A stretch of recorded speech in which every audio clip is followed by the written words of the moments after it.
Cham Talks, um podcast para ouvir ciência. Olá, bem-vindos à Cham Talks, um podcast para ouvir ciência. Sou Isabel Araújo Branco e estamos no Cham Centro de Humanidades para conversar com Maria João Castro sobre turismo pós-colonial. Maria João Castro é investigadora integrada do Cham Centro de Humanidades. Doutorada em História da Arte Contemporânea, atualmente lidera o projeto Travel de Conte, cruzamento da viagem contemporânea no turismo pós-colonial. Bem-vinda, Maria João, e obrigada por aceitar o nosso convite. E começo com a minha primeira pergunta. Em que se distingue o turismo pós-colonial de outros tipos de turismo e como é que se enquadra no chamado turismo de memória? Bom dia, eu é que agradeço a oportunidade de poder comunicar um pouco de ciência e de avançar com alguns resultados desta investigação. Começo por referir, pela pergunta que me fez, que o turismo de memória não tem uma definição unívoca, mas no geral é aquele que resulta de uma motivação cultural, procura ativos históricos, a devolver uma certa espuma do tempo. Este património edificado remete para um pretérito um pretérito único, portanto, que conta a história de cada lugar e, portanto, tem uma riqueza singular própria. Desde a gênese do turismo, que uma das principais motivações da viagem é a visita ao património. Ora, o turismo de memória colonial é aquele que se caracteriza pela visitação de um património estruturado a partir dos impérios ultramarinos europeus, numa história que foi temporariamente partilhada. E a sua ascendência assenta sobretudo na arquitetura remanescente, seja ela hoje em dia militar, civil, vernácula, urbana, rural, pública ou privada, mas que não se limita a ela, integrando também o património natural e material da própria geografia. Se nos focarmos no património arquitetónico, o mais visível neste caso para o turista, este tem sido vindo a ser reconstituído e reconstruído com vista a integrar os locais, comunidades hoteleiras de charme, por exemplo, a partir de antigas residências de governadores ou de quintas de proprietários rurais, como acontece, por exemplo, em São Tomé e Príncipe. Transformados em equipamentos museológicos, em centros culturais, por exemplo, com base na requalificação e na multiplicidade de reconfigurações que contribuem, num certo sentido, digamos, para devolver vida às pedras. Daí, portanto, e respondendo à sua pergunta, muitas sociedades renegociarem sua relação com a experiência imperial, seguindo um dos muitos caminhos possíveis, consoante as políticas instituídas pelos governos, ou seja, esquecendo ou revalorizando o seu património colonial de acordo com a ideologia dominante. A verdade é que o património colonial integra a memória de um povo, faz parte do seu ADN, com toda a sua carga, pejorativa ou positiva, que acarreta. Portanto, é indissociável da sua genealogia histórica. E apagá-lo não apaga o facto de ter existido, só o envisia deformando, porque retira uma parte da sua dimensão. E daí haver esta ideia de reconfiguração, de reaproveitamento de um património que estava muitas vezes ao abandono, tentando dar-lhe esta nova função e de aproveitamento de incoming turístico e económico.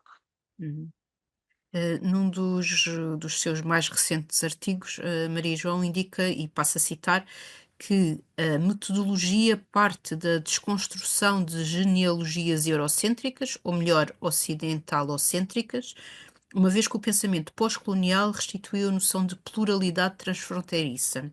E a minha pergunta é: como é que se conjugam memórias diferentes, memórias contraditórias referentes ao território do antigo Império Português? Uma pergunta pertinente. Conjugam-se, no meu ponto de vista, através do conhecimento e do debate resultante de investigações sérias, que não pedem desculpa ao passado, mas tentam avançar para o futuro. Ou seja, os impérios coloniais existiram, foram multicirculares e mudaram a concepção e a percepção do mundo. Formularam-se a partir de ações meritórias e outras terríficas, como sabemos. Mas o facto é que moldaram o mundo de uma forma incontornável. E é por causa deles que hoje o mundo é global e multiétnico. E apontar apenas os abusos e a barbárie cometidos, quanto a mim, é uma falácia. É apartar o processo histórico de uma das componentes estruturantes, enviesando um bocadinho a realidade vivida. Os factos do passado são imutáveis. A sua perspectivação é que se redimensiona consoante a época. E, portanto, na ótica desta investigação, pensa-se que não há como negar ou glorificar este período histórico, estudá-lo, com pensamento crítico, e integrá-lo na evolução da humanidade, fazendo avançar o saber. Claro que, e enquanto investigadora, situo-me dentro da cultura europeia, herdeira Montaigne, e que alavanca um ler da história em relação e não em comparação. Facto que considero basilar, neste caso para o ofício de historiadora, seja em que parte do mundo for. Falando nestas memórias referentes ao antigo Império Português, estas memórias também são diferentes nos vários espaços, nos vários territórios. Claro, cada antiga colónia tem vindo, chamemos assim, a negociar, entre aspas, o seu passado, consoante o alinhamento político dos seus governos. Mas, no geral, num primeiro tempo e após as independências, a maior parte deste edificado, deste património, foi votado ao abandono e à ruína, e é perceptível porquê, porque traduzia um tempo de subalternidade, não é? E que era necessário apagar. Mas com a passagem das décadas, percebeu-se que este mesmo património era uma mais-valia, pois era um marco, e de certa forma um ícone de uma superação do jugo colonial. E isso significa que não é só um testemunho do passado, mas um sobrevivente do presente. E por isso, capacitado para contar toda a história, valorizando o tempo das pós-independências e os ganhos que delas sobreveio. É o caso de alguns antigos equipamentos militares costeiros africanos, transformados hoje em museus nacionais, contam uma história plural. Como acontece, por exemplo, no Forte São Sebastião, em São Tomé, que elucida sobre a história da subjugação da população no trabalho das roças, ou ainda, como é o caso do Forte de São João da Mina, no Ghana, onde se evidencia o facto de ter sido o maior entreposto esclavagista da África Ocidental, mas cujos itinerários museológicos destacam, parte final da visita, os benefícios alcançados em tempos de independência. Não há, portanto, uma interpretação, mas várias abordagens, e é por isso que a história é dinâmica e proativa. Uhum, uhum. A Maria João deu agora exemplos de arquitetura, de fortes, por exemplo. De facto, parece-me que a arquitetura colonial tem aqui um papel importante neste tipo de turismo, não é? Pela preservação física destes espaços. Fortes, a Maria João acabou de falar, mas outros exemplos, como quintas, como residências de governadores, sedes de organismos públicos. A Maria João acabou de referir exemplos desta transformação em museus, em centros culturais também, mas há também a transformação de alguns destes espaços em hotéis de luxo. E neste cenário, como evitar uma certa romantização ou suavização da história colonial, da história imperial? É um desafio, na verdade. Mas eu penso que não há uma leitura linear nesta temática. Uhum. Haverá sempre quem faça o discurso da nostalgia colonial ou do saudosismo imperial. Mas eu acho que são franjas de mercados que se diluem completamente numa corrente maior de turistas esclarecidos, Uhum. que longe, digamos assim, de compactuarem com este saudosismo anacrónico, leem o património e o legado colonial à luz da contemporaneidade. percebendo que a história é feita por várias camadas e tem várias leituras, se reconfiguram consoante a época em que se vive. Uhum. E, portanto, eu acho basilar, e nesta medida, dentro desses estudos, é uma linha que tem vindo a ser reiterada por vários colegas nossos, que cada potencial turista deve informar-se. Há aquela célebre frase que diz que nós só gostamos do que conhecemos, não é? E, portanto, viajar com conhecimento, com know-how, permite ao visitante posicionar-se de uma forma mais nítida, mais consubstanciada, chamemos-lhe assim. Uhum. E só assim penso eu que faz sentido experienciar um legado subjetivo, como é o legado colonial, obviamente, porque na verdade ele resulta de um poder hegemónico que durou séculos, mais séculos em uns lugares, menos noutros, mas na verdade abrangeu uma baliza temporal bastante longa e que teve vários cambiantes em vários momentos, que resulta também de dinâmicas políticas complexas e tentaculares, não é? Um, cujo alcance repercutiu de diferentes maneiras nas sociedades onde se inscreveram. E, portanto, nos últimos tempos, o tema, como sabe, tem vindo a lume com muita especulação e penso que a maior parte das vezes com pouca informação. Uhum. E, portanto, aqui reitera-se um bocadinho mais a necessidade de investigar, de debater, de, de alocar um bocadinho de sinergias que envolvam as tutelas, mas também os privados, os investigadores, a academia, as comunidades locais, no sentido de se avançar numa dinâmica abrangente, precisamente tenta evitar estes posicionamentos que temos visto hoje em dia, muitas vezes especulativos e não com base em informações fidedignas. E, portanto, há bons exemplos disso, desde com financiamentos, por exemplo, institucionais, para a recuperação do património colonial nas antigas geografias do Império Português, como no caso de Cabo Verde, São Tomé ou do Quénia, e que têm vindo estas políticas de cofinanciamento por parte de instituições particulares portuguesas, como é a Fundação Gulbenkian, ou mesmo alocando programas governamentais, como o Revive Internacional, que tende reabilitar precisamente património colonial nas antigas colónias portuguesas e que está já em campo, por exemplo, em São Tomé, com a reabilitação de roças para serem reconvertidas em alojamento turístico diferenciador.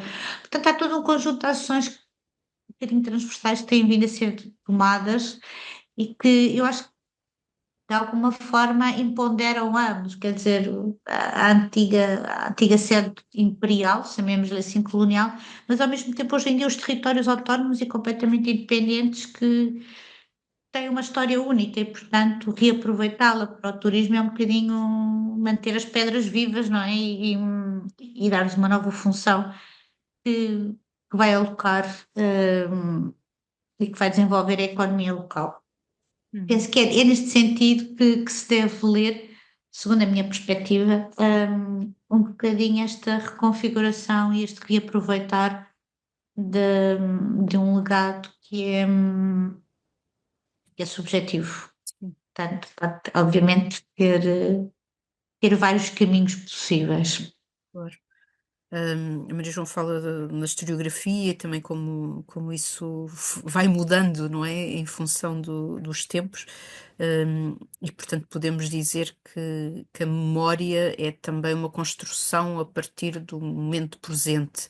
E, nesse sentido, que memória importa, mais reconstruir, que importa aos atuais habitantes dos antigos espaços coloniais portugueses e que objetivos para o futuro, para o presente, para o século XXI é que têm essas reconstruções da memória.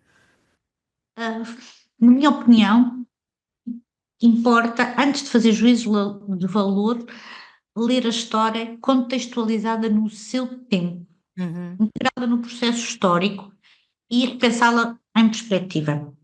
Porque é fácil criticar, como sabemos, é mais difícil perceber, não para justificar ou desculpar más condutas, mas para evitar erros similares no futuro. Dito isto, e para responder à sua pergunta, nas várias geografias que visitei, os residentes estão a lidar bem com esse passado colonial, percebem que faz parte do seu caminho e veem nela a possibilidade de o transformarem num recurso diferenciador que lhes vai trazer valor acrescentado. E isso é o importante para eles.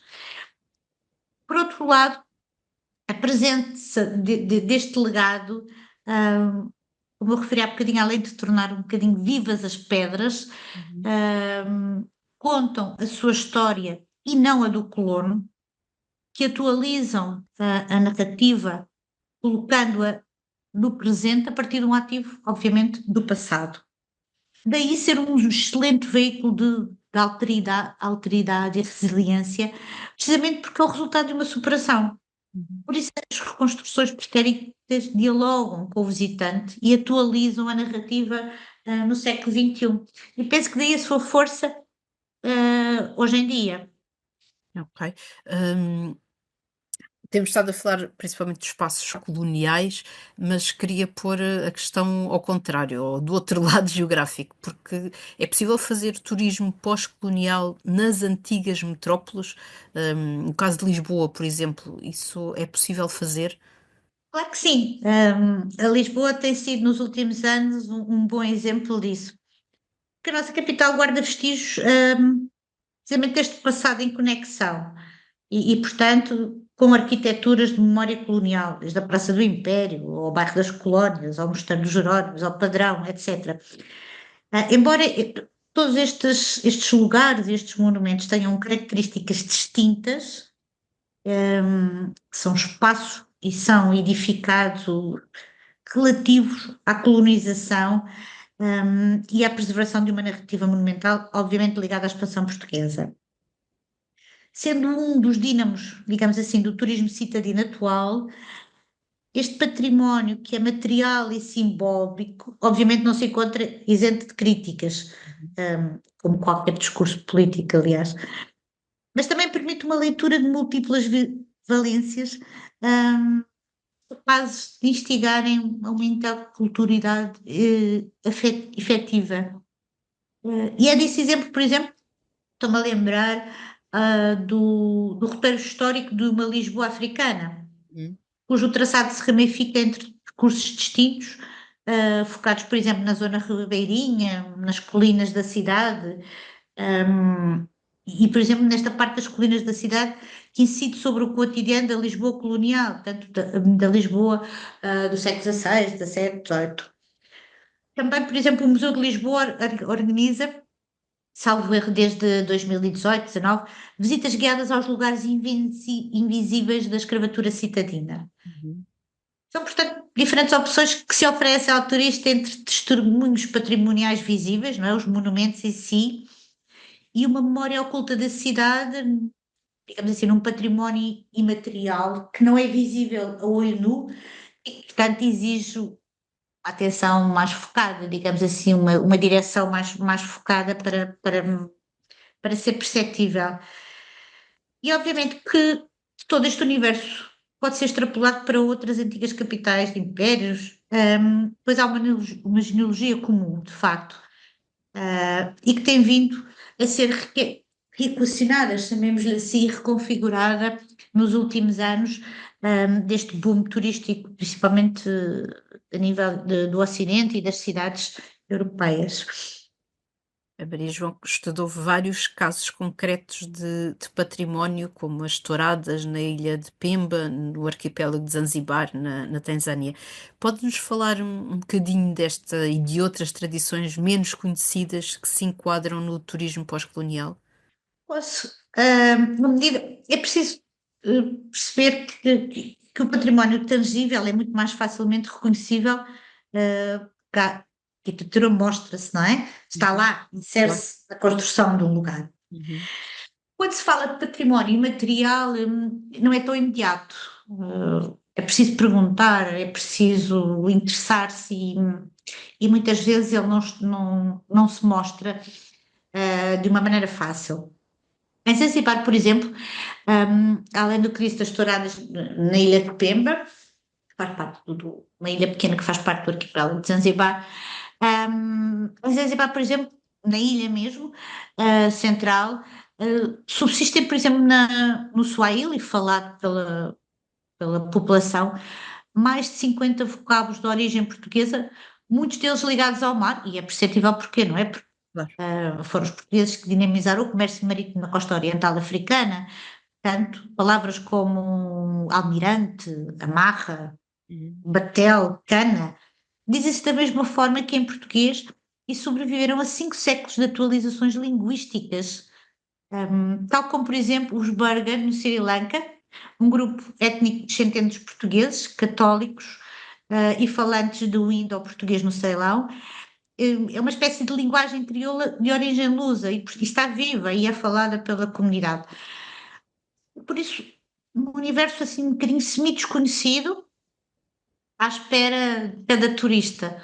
Hum, Basta muitas vezes ir um bocadinho além do óbvio também, e procurar, inquirir, aprender e apreender, não é? Atmosferas, as vivências, os estados de espírito, nos fazem depois chegar mais ricos a casa enquanto visitantes de outros lugares, penso eu. Uhum. E para terminar, pedi a Maria João se nos poderia apresentar, de forma resumida, o impacto cultural do projeto Travelcom, que, aliás, recebeu muito recentemente um prémio da Universidade Nova de Lisboa. O impacto, o impacto tem vindo a ser alterado desde a planificação, na verdade, deste projeto. Penso que ele traduz-se cada vez mais numa abertura de horizontes, Uhum. mas com implicações efetivas na sociedade.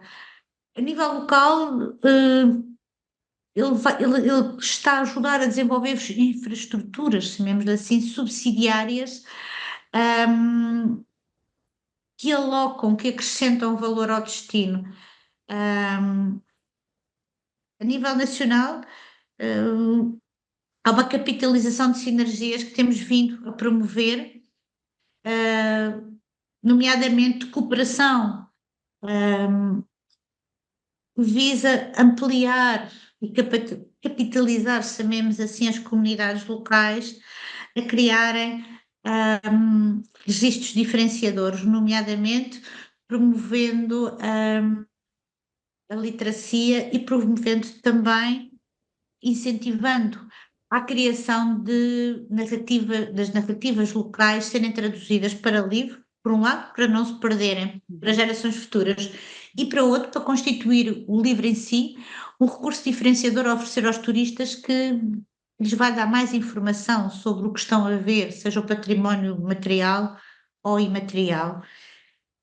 Por fim, a nível global, eu penso que a ideia de criar um guia de boas práticas que está quase completo, mas que é bastante abrangente, e de convidar os turistas a darem o seu know-how às comunidades que visitam, acho que instiga uma viagem mais consciente e responsável e de compromisso. Isto funciona tanto para os residentes como para os visitantes. Portanto, há esta dualidade que eu penso que é importante vincar, com vista a um objetivo e a um impacto muito linear, que é ajudar à formulação de uma mentalidade mais esclarecida e com comportamentos, digamos assim, catalisadores de mudanças que assegurem uma viagem de maior compromisso e que assegurem também uma viagem com futuro. Uhum. Penso que este é são tripartido dos impactos que têm vindo a ser trabalhados e penso que estamos no bom caminho para os conseguir atingir. Uhum. Muito obrigada, Maria João. Obrigada eu.